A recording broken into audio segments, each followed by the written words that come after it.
Taka. Oh, ganun. Tapos ana-ana. Tapos, wag kayong magtaka ba, karag kung bakit ganito si Kuragan.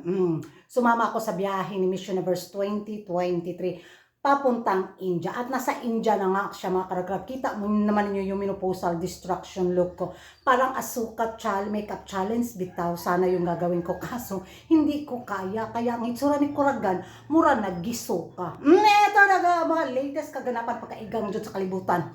Sa mundo ng beauty pageant na kung saan yan, nasa India na nga ang si Miss Universe 2023 at yun, welcome na naman siya sa India mga karag-karag. Pero ito yung mga pa-excite na galore na kung saan mapataas talaga yung pabangs ni Kuragan na naggubot dahil nga itong national director ng Miss Universe India. Pabibo kay siya mga karag-karag, no? So, sa press-con nga nila, na kung saan napanood ko yung pa-interview at pa-revelasyon na pa-secreto system ng kanilang national director, nako, panoorin ninyo ito. Okay, so मैं आपको एक secret reveal करूंगा कि Saudi Arabia का national director भी मैं ही हूँ और Saudi Arabia first time participate करिए बिकॉज मैंने इनिशिएटिव लिया for Saudi Arabia and this year we will have more than 100 countries at Miss Universe and this is going to be the biggest ever Miss Universe ever held. Mga karag-karag, narinig na ninyo at napanood na ninyo ang revelasyon ng kanilang national director na kung saan Saudi Arabia sasali nga ba sa Miss Universe pageant. Sir, mag-focus ka na lang sa India kung paano ulit kayo pasok sa highest placement o makasungkit ulit ng corona. Papasukin pa niya ang Saudi Arabia. Alam naman sana niya yung kultura at yung batas ng Saudi, di ba? Kahit sabihin pa nating medyo open na ang Saudi ngayon kumpara sa mga nakaraang dekada, pero kakatul, gyud, kalabag, gyud, sa beauty pageant, mga karag-karag, no? So, ang masasabi ko lang nito magpaputol ko sa kong kigol. Kung makagawa talaga siya ng pageant sa loob ng mismong bansa ng Saudi Arabia at magkuruna siya ng mga Araba na magre-represent sa Saudi sa Miss Universe 2024 sa Mexico. Bilib na talaga ako sa kanya mga karag-karag kung magawa niya yun sa mismong bansa ng Saudi Arabia.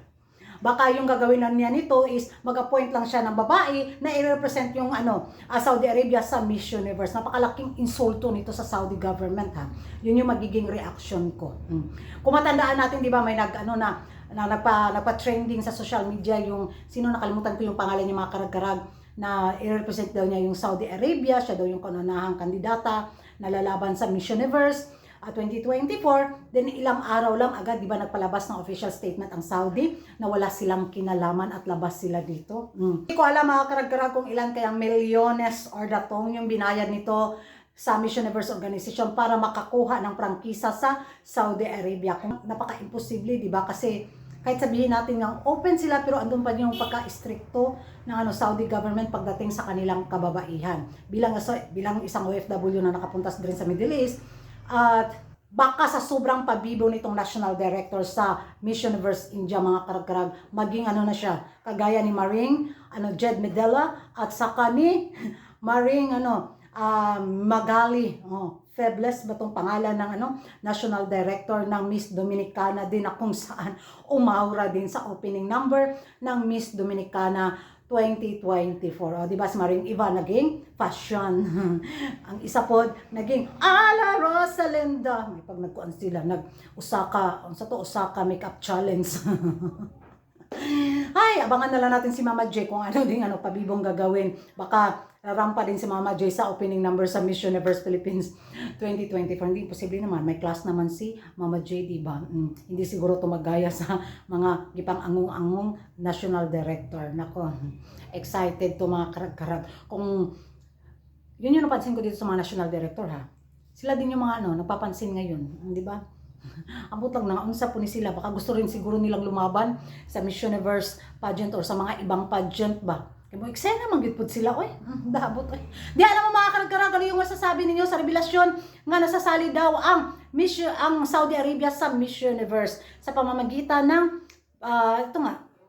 taga-India yung hahawak. Naniniwala ba kayo nito mga karag-karag? Magingay tayo sa comment section at kung hindi ka pa nakapag-subscribe sa YouTube channel ko, don't forget to like and subscribe. Kuragan karag, ang babae lagi nagkarag-karag. And see you in my next vlog. Bye-bye!